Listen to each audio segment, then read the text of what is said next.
And what I'd like you to do is just think for a second, and we've got a massive bandwidth in the room of folks that have probably had maybe 2-3 years worth of commercial experience, and some that have had a 3 with a 0 on the end. We've got folks that have got really highly customer-centric businesses, whether it be a telco, whether it be a bank, and then we've got others, which is the world I live in most days, where they don't understand what the customer is. They just build infrastructure for taxpayers, as an example. And so to that extent, what I'm not going to do is tell you how to do it, i.e. the task you've got over the next, must be 10 days to put together a pitch. I would argue that much of what you've done already to put a document together will have shaped strategy, will have shaped understanding and interpretation of the task, and will have shaped an understanding of the audience. So there's going to be a little bit of stuff that I touch on briefly today, retrospectively. But what I'd like you to do firstly is just for a second, think about someone in your career, no matter how short or how long it's been, that made the single greatest impact on your career. Not your personal professional development, but on your career. So just think about that person.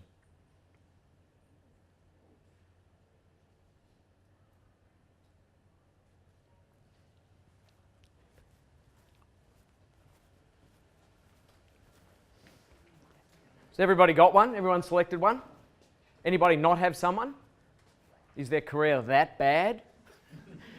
Okay, so what I'd like you to do is, and you are generally in evens, yeah, with one exception maybe. Yeah, you're generally evens with the exception there.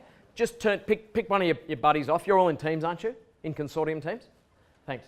And I'd just like you to spend a minute or two exchanging why you chose them and what the impact was. Okay, why you chose them? They must have done something, right? But what was the impact? How did it enable you? Okay, I'll give you 2 minutes plus 2 minutes. So it's a paired conversation. I guess we're going to have to run with 3.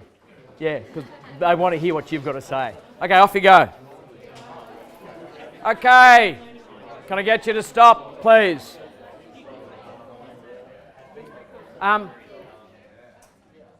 What did you learn about what's impacted others? Just a couple of things, not yours, from others. So what did you hear from others? Just a couple of you.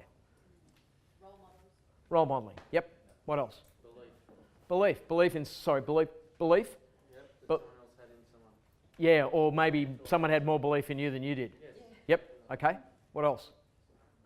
Aspirational? Yeah, reach above, yeah. So why did we have that conversation?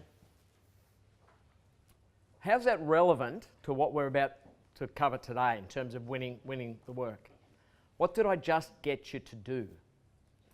Tell a story. Hey? Tell a story. Correct.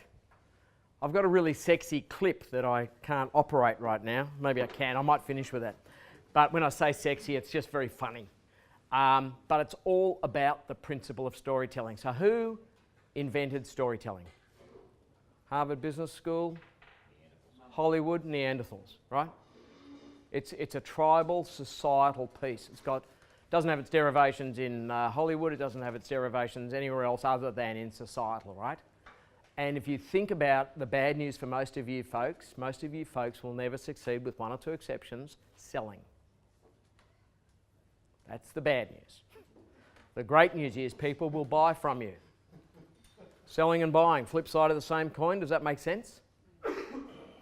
Imagine, I've got one, it's all right. Just imagine that this was a Colt 45. I walk up and hold it to Clayton's head. Now you would have to imagine that that's a fairly persuasive active action, if you like. However, Clayton has to answer a couple of questions. I know it's not a gun, okay, I get it. But the first question is it a gun? Is it a real gun? Next question, is it loaded? Next question, does it know how to use a gun? Fourth question, does it have a safety on? Fifth question, if he fires it, if all those are answered yes, is there a remote chance that the bullet may just graze his forehead and he'll be fine? Not from that range.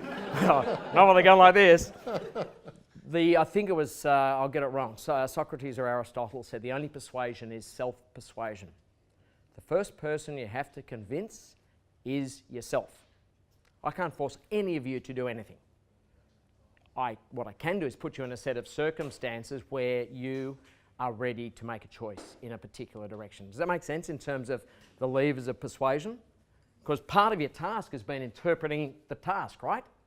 And as a team, deciding that, say, the name Nexus and say, t-shirts that are the same colour, make you feel better about what you're about, correct? Not here to trivialise it, quite the opposite.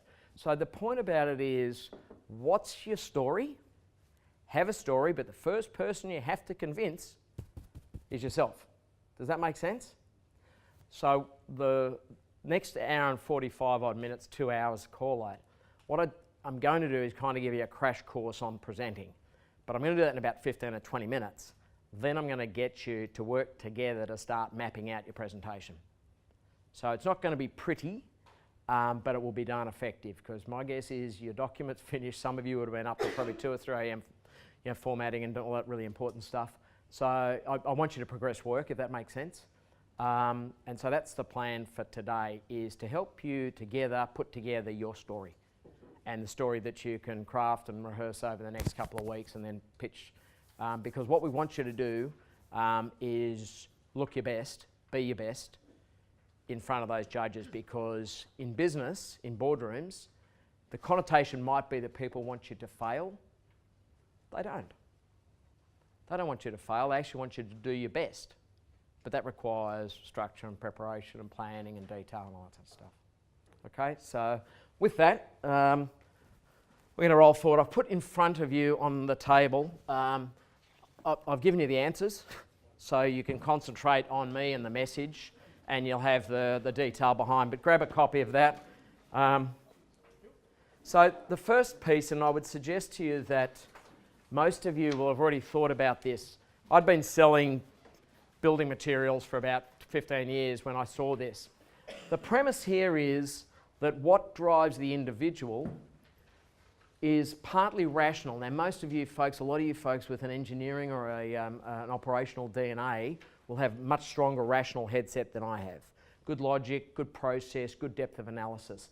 So the premise there is these are things where if any two people looked at it, they'd say, that is a blue car, it has 4 cylinders, it is 2 litres. So it's the descriptive tender DNA, if I can call it that. Does that make sense? So it's logic-based. But people are also influenced by matters of the heart. In the advertising, the old adage in advertising was you drive a truck through the heart. You appeal to people's emotions. The heart doesn't exist so much in engineering and infrastructure, does it? I'm not saying people don't work hard and they don't care, but the emotional drivers around the customer experience. People start talking now about customer experience in infrastructure. You go back 3 years, 5 years ago, it was never the case. So there's a whole bunch of drivers there. How's it going to make me look? What's my own personal assessment of the style? Do I like it or dislike it? Somewhere there is ego. How does it make me look relative to my peer group? Then you get over to the political, and I just call these dead set prejudices and bias. You will have started reading the last few years about bias. Bias in business and bias statistically. But the whole idea here is we do things for a bunch of reasons that transcend the rational, that absolutely are well beyond the emotional, that become effectively embedded in fact. Now there's a bunch of really good reasons, and it's a debate right now in this country, around the ability to talk openly about gender, race, politics, religion. But make no mistake that people make decisions every day in your favour and against your favour around those criteria. It shouldn't surprise anybody, but that's the real game. Do I like it? No. Do I? Personally. But that's the game. That's what happens. So the point about this is, if you are looking at your audience, so your audience for your document and your audience for your presentation are the assessment panel, correct?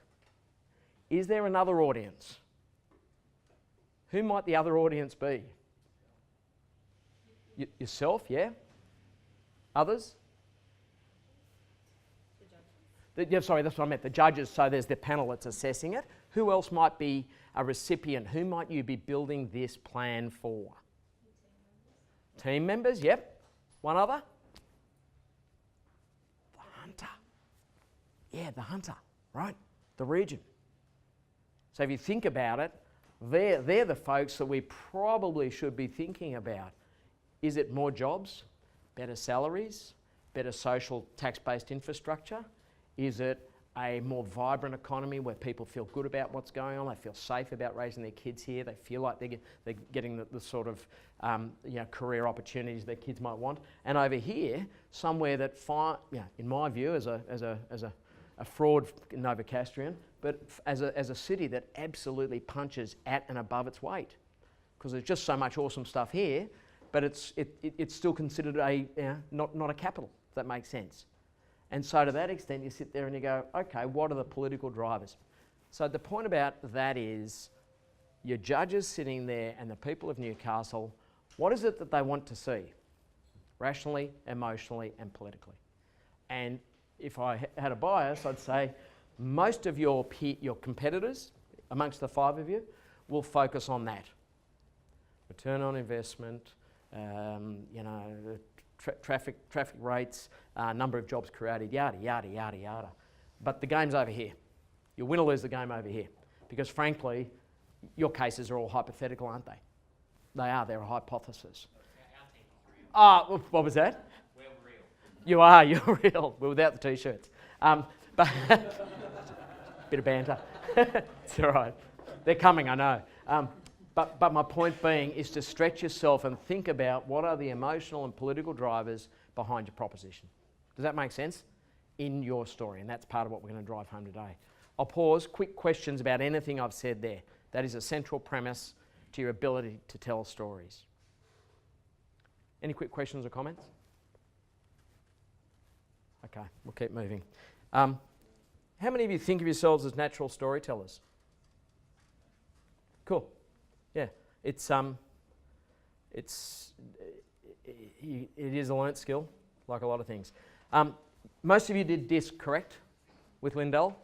Okay, the point about this is, and it's a slightly different dynamic, but the principle is, think about the DNA of the judges. Think about their background.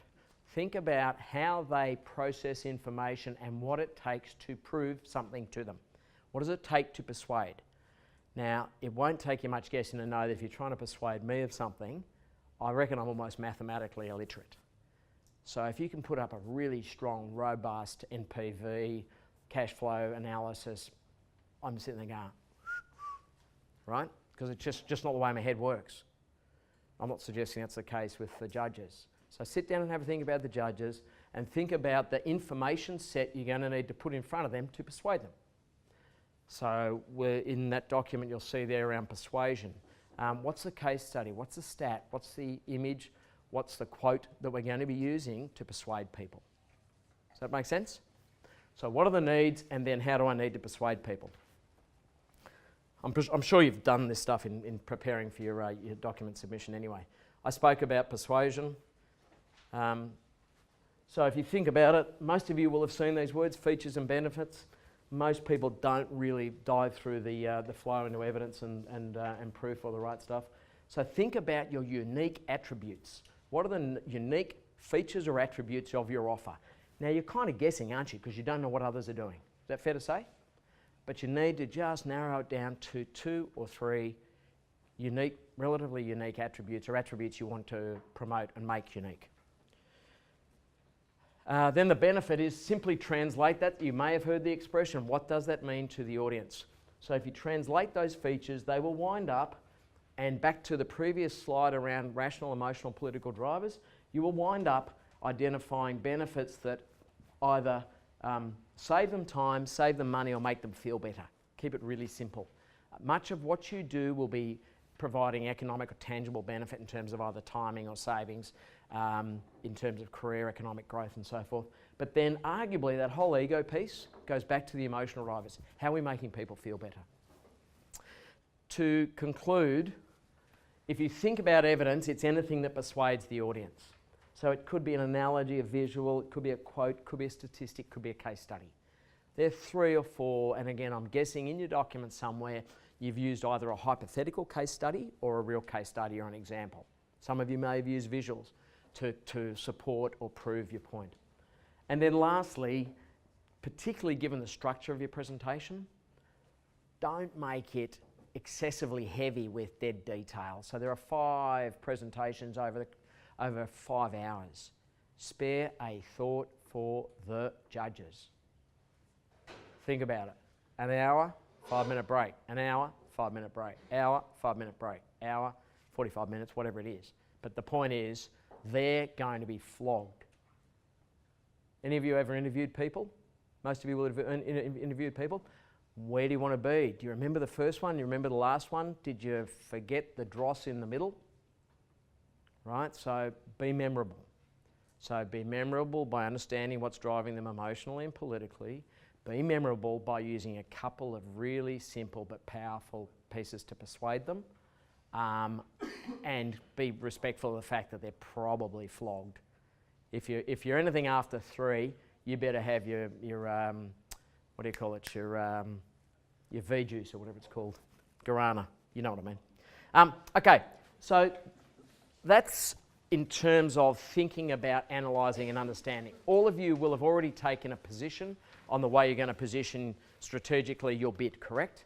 It's in the document. You've already written it. You've come up with a name.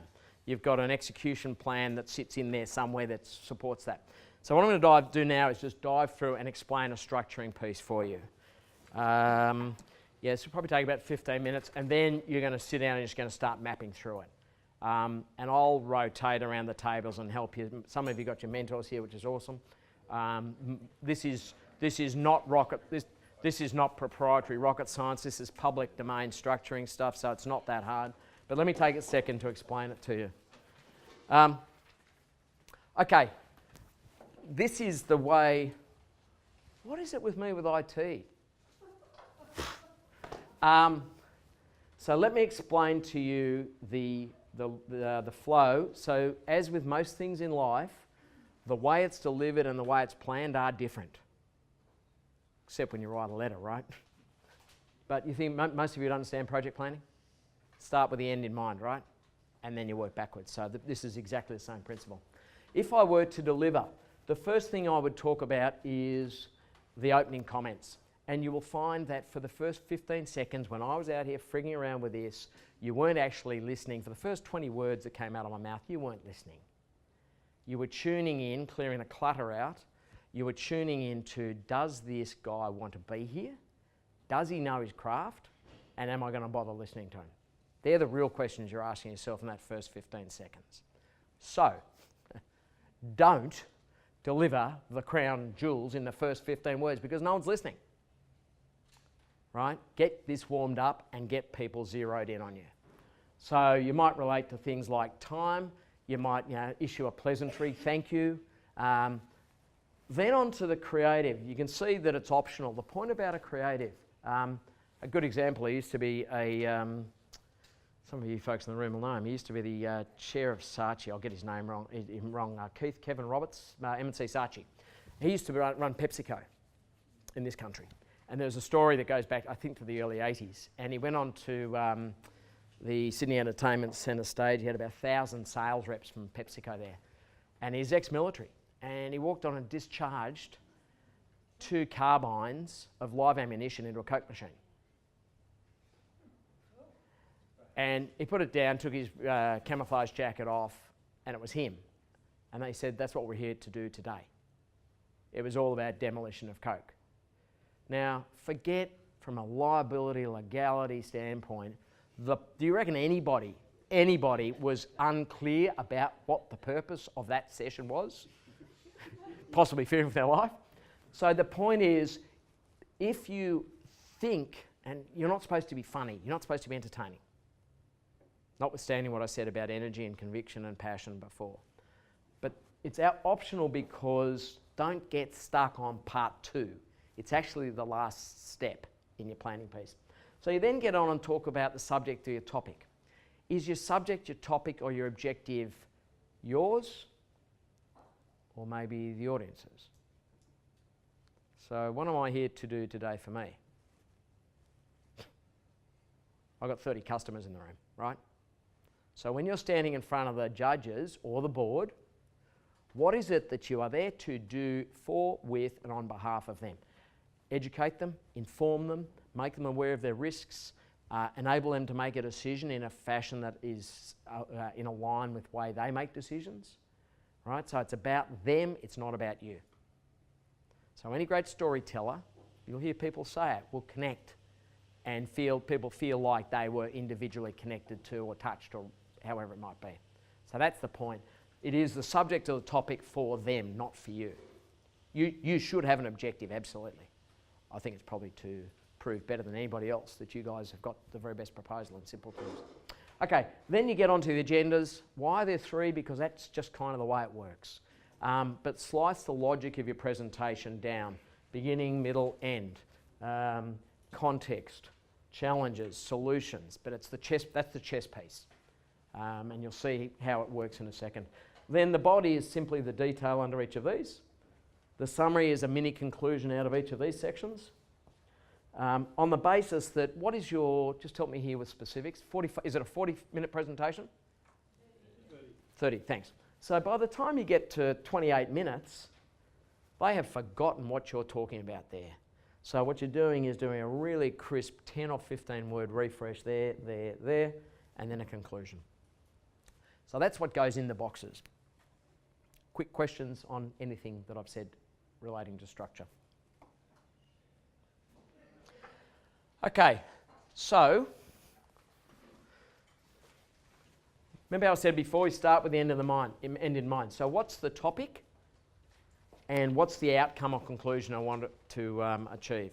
So you fill out that box first, that box second. We keep going. So to get from there to there, what am I going to cover first, second and third? So this is your signposting or your headings if you like. I would suggest to you that something along the lines of, here's how we interpreted the brief and here are the critical issues that we've endeavoured to address as an example. Here's a high level summary. They've read your document, right? You should presume that. But here's the high level summary of our offering. And here are some of the political, emotional, and logical or rational outcomes. You could also go, here's the environmental assessment of conditions we find in Newcastle currently.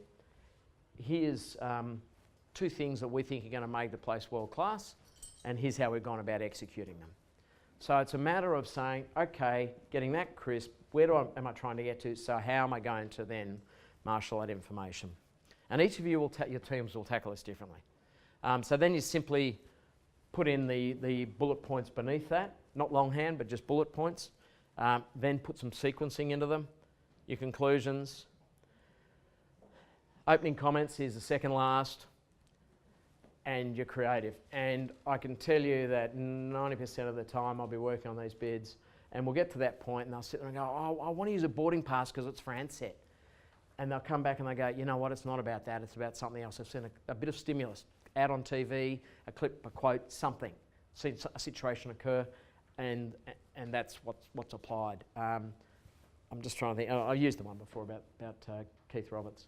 But that's the structuring piece. So how it's delivered, I'll show you the flows in a minute, and how it's written are really quite different. Does everybody understand the reason for that? I know I'm moving pretty quickly, but you're going to get to apply it in a second anyway. Sorry guys.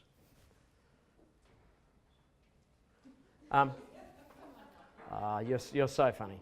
You're so funny. That's all right. That's okay. Yeah, that's what. Hang with me, Teeks. So what we're going to do now, you'll see when I hand it to you. I've just done a couple of those draft. So what I'm going to get you to do is literally, you've got a couple of blanks per table. And what I'm going to get you to do is sit there and work through just some of your observations and assessments around the drivers, literally in the sequence they appear in the book. So what irrationally, emotionally, and politically was it we focused on? Because there will have been a set of those assumptions. Whether you call them that or not, I don't care. But you will sit there and go, here's what mattered, these were the planks of our strategy, if that makes sense. And then what I'd suggest you do, you're not sharing, so there's no report back or any of that sort of stuff for obvious reasons. So I'd turn this into a work session. What I think we might do, just time check, is we've got the best part of about another hour, 20 minutes. I'm kind of a bit empathetic with the fact that you probably are flogged.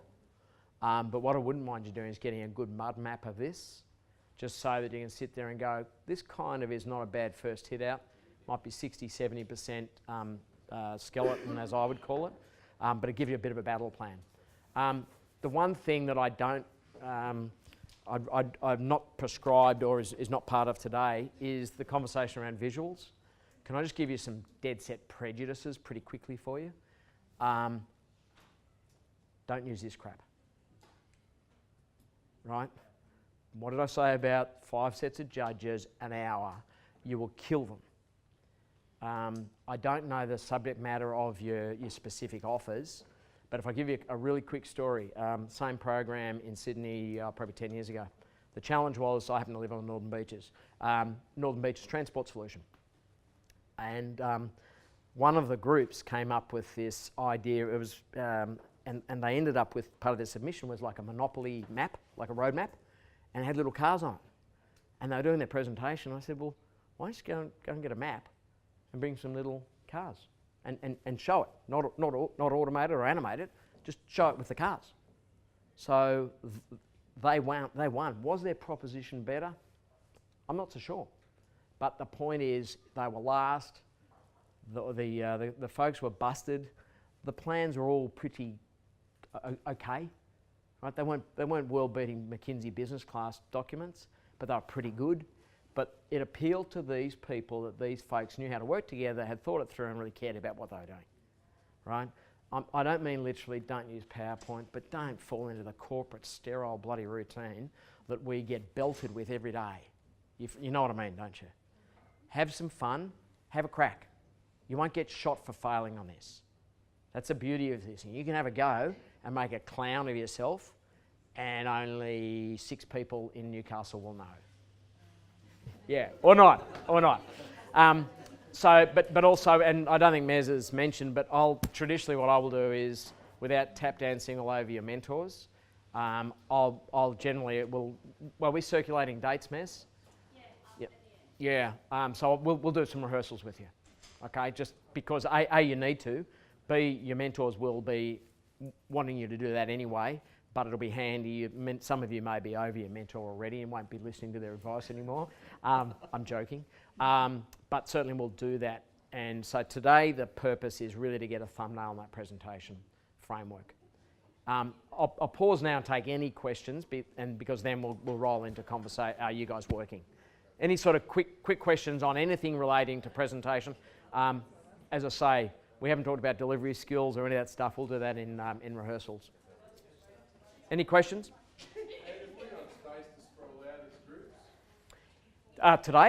Today, I'm guessing so. I mean, I would think that would be a gun collection spot there. I'd suggest probably bail out and just leave 2 groups here so you can have a bit of privacy. I don't know, Merrin, do you know if we can use any of these rooms? Yeah. We'll give us 2 seconds. Couple of quick questions you might have of me while we're sorting that out. It's a good thought. Why do you suggest dividing up the presentation? Just have one person do it. Short story, I'm married to a Dutch. And so I've got good regard for the Teutonic mind. About 15 years ago, a program I was working on, there was a very, very strong opinionated, and apologies to the German woman. And she alienated her entire team. And they worked together for about 2-3 months. And at the end she said, no, it was something like a waffle making machine or something, doesn't matter. But she wanted to do it by herself. What do you reckon it said about the structural integrity of the team, the document, the effort, the output, right? It's a bit of a challenge. Not every kid has to have a prize, but it depends. Use your subject matter expertise like you would on a project team. If you've got someone that's got business analyst skills, get them to do the kind of the numbers stuff, right? If you one of the other observations I'd make for you is that people don't expect business people to be TV presenters. That's not an expectation of you. You're a person that's been on the journey. You've got as much right and opportunity to have a moment as the rest of your peers and teammates. So it is, but go to strength and get beyond the heroes, if that makes sense. You've all contributed, so think about how you're going to do best as a team.